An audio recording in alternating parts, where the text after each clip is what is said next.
Hi again everyone, welcome back again di Bitcoin Update. Bitcoin Update untuk posisi hari ini, Bitcoin masih struggling ya di antara harga $30.000 ke 29 ribuan.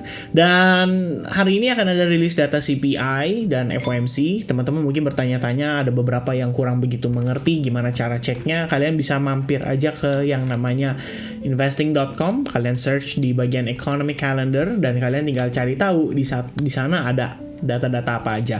Nah, hari ini teman-teman itu ada beberapa yang cukup penting sih. Kalau kita ngelihat di sini ada ECB de Guindos speak, ada government BOE ya, Bailey speaks. Kayaknya ada pertemuan nih ya antara gubernur-gubernur dari perbankan. Tapi kalau kita lihat di sini Jerome Powell kan nggak termasuk ya.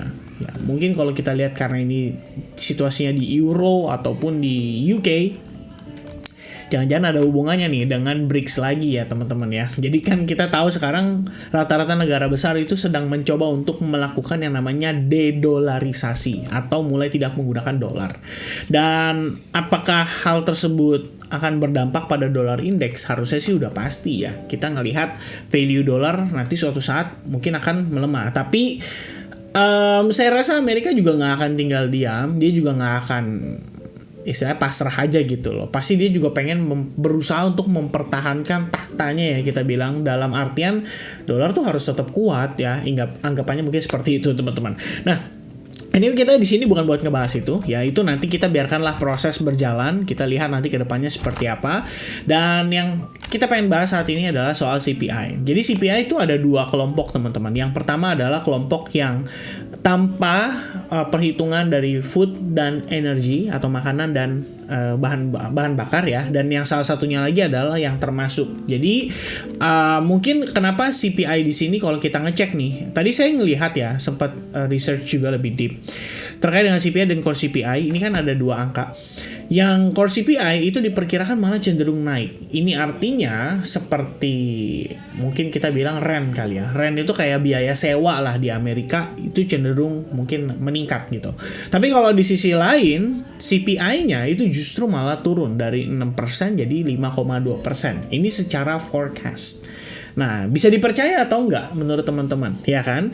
Karena sebenarnya The Fed sendiri memang segala kebijakan yang diambil itu tujuannya adalah satu, untuk menekan inflasi. Dari yang tadinya 9,1%, so far sudah turun jadi 6% dalam kurun waktu 1 tahun lebih kurang. Jadi ada 3,1% penurunan, dan saat ini diekspektasi itu bisa turun lagi 0,8%. Nah, angka ini sebenarnya lumayan besar kalau kita ngelihat dari historical data CPI selama mungkin 1 tahun terakhir ya. Saya ingat kalau nggak salah terbesarnya so far itu adalah 0,7%. Nah, kalau ini jadi 0,8%, wah ini bakal bagus banget ya. Dalam artian buat The Fed mungkin mereka akan merasa ini adalah sebuah kemenangan besar. Walaupun target proyeksinya masih jauh di angka 2%. Cuman yang perlu digarisbawahi di sini, kalau memang inflasinya turun, at least 5,5% atau 5,4% aja teman-teman, itu berarti memberikan isyarat bahwa The Fed itu harusnya udah nggak perlu agresif lagi naikin suku bunga. Karena kalau kalian naikin suku bunga, masalahnya itu adalah di sektor-sektor yang mungkin terkena dampak. Seperti terakhir masalah di Silicon Valley, Signature Bank, yaitu adalah sebagai buah dari dampak The Fed naikin suku bunga juga.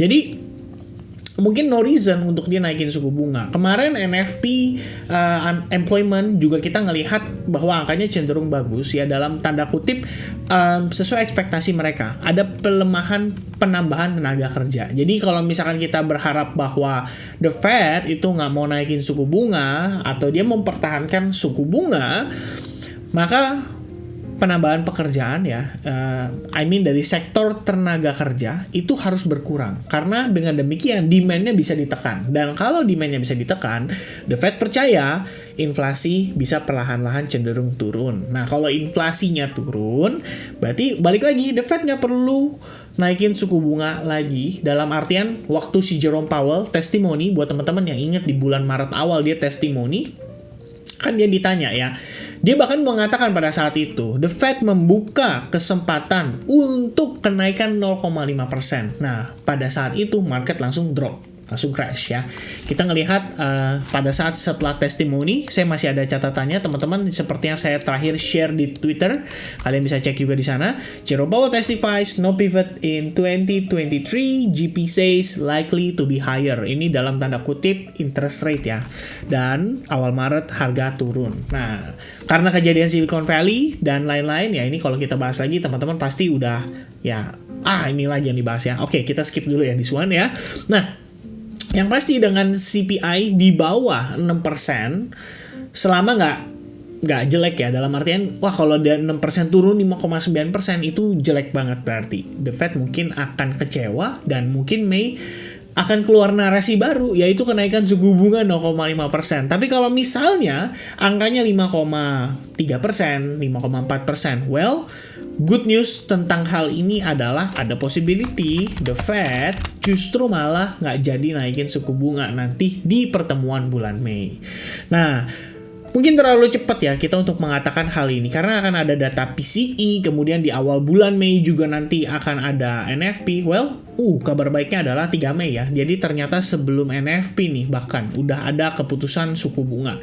Nah, saat ini angkanya 70% itu berada di kenaikan 0,25% pada pertemuan Mei mendatang. Tapi di bulan Juninya kelihatannya sih the Fed sudah mulai kita bisa bilang sudah mulai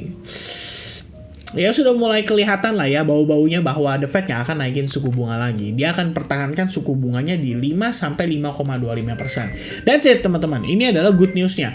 Kalau CPI hari ini, once again, angkanya turun, sukses, 0,5%. Ya, walaupun mungkin nggak sesuai ekspektasi lah ya, misalnya 5,2%, mungkin turunnya 5,4, 5,3, atau 5,5 pun tetap bagus ya, karena lebih dari 0,5% penurunan dalam satu periode.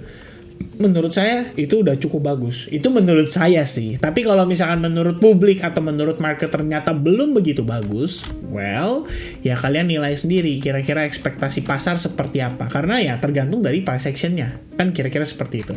Alright, so next one. Itu yang perlu di take note ya. Tentu saja penurunan ini harusnya akan cenderung positif buat market stock dan juga cryptocurrency.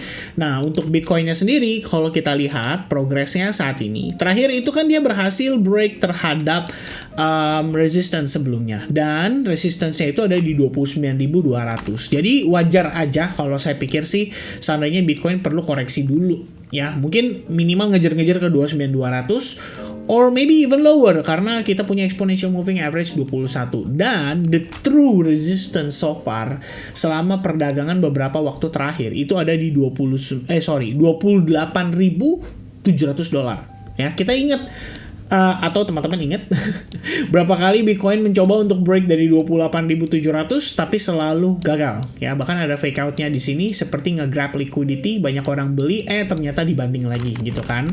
Dan ya, banyak lagi ya. Berapa kali kita tes di 28.700. Jadi the true resistance memang ada di level tersebut. Dan sebetulnya kalau misalnya kita lihat untuk jangka pendek, ada opportunity untuk dimanfaatkan. Mungkin lebih condong ke arah short selling. Tapi, once again teman-teman, jarak jam saat ini, jam 1 siang saya update, menuju ke CPI sekitar setengah 8 malam.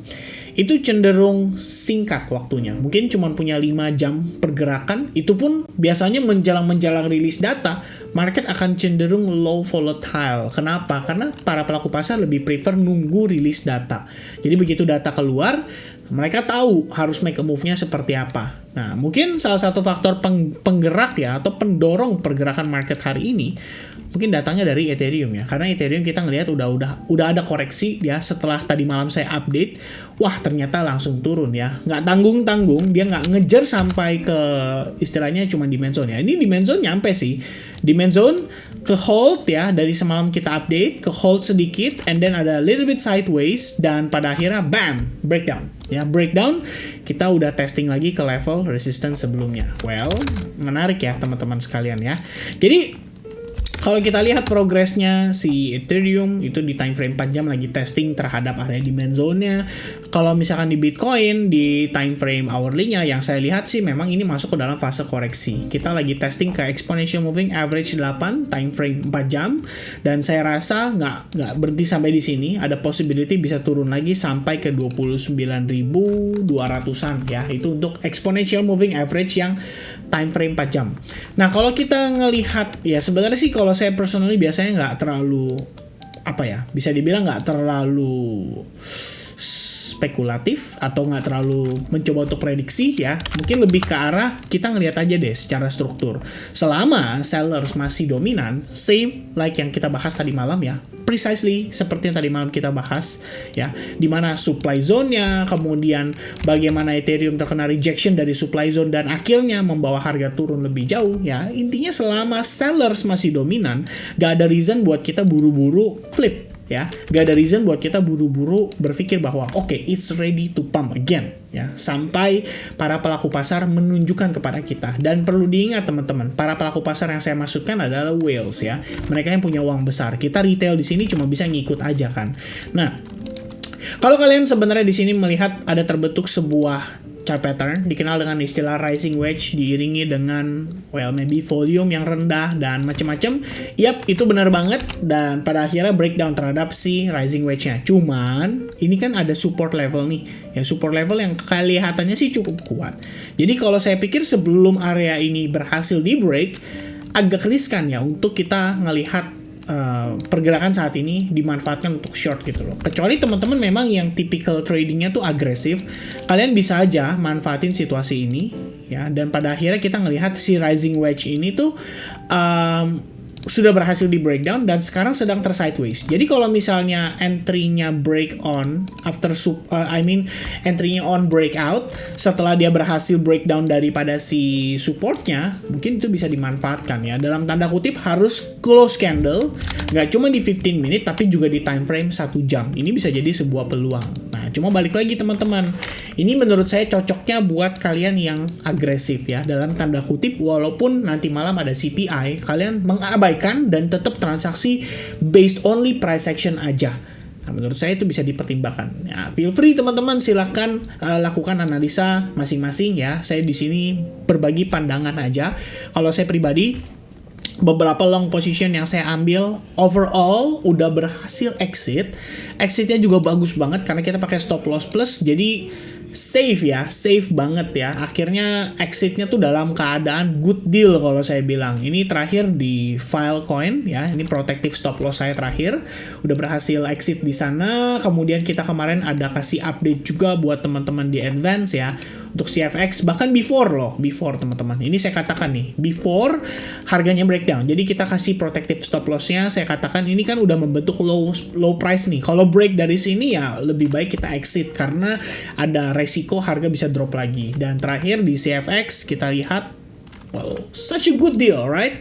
Kita ngelihat ini analisis harga di 0,43, sekarang udah di 0,38, bahkan mendekati range di mid zone. Tadinya ekspektasi bisa ketahan di area resistance sebelumnya, tapi ternyata seller still in control. Dan kita bukan tipikal yang spekulatif, jadi sebaiknya nggak pasang jaring gitu ya. Dan pada akhirnya harga turun banget sampai di bawah support lagi dan mendekati area demand zone. Ini berarti kan good deal banget nih, bisa dimanfaatkan ya. Nggak cuma di CFX, Filecoin saya terakhir ada long, harga dapat lebih murah lagi, kita bisa re-entry lagi. Kemudian kita punya FTM, terakhir saya Dogecoin entry, udah sempet profit, tapi kemudian karena saya pikir kita ngeliat kan market udah mulai ada indikasi reaksi untuk terkoreksi.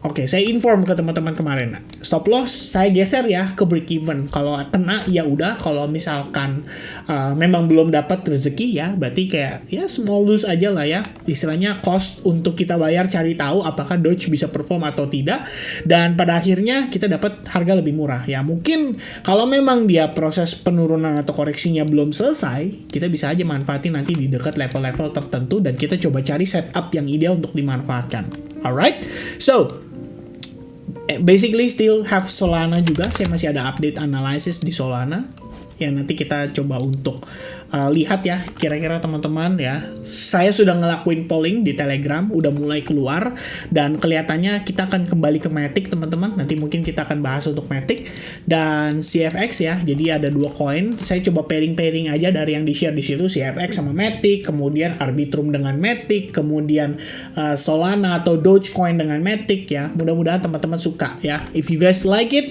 please don't forget to leave likes button di video ini juga.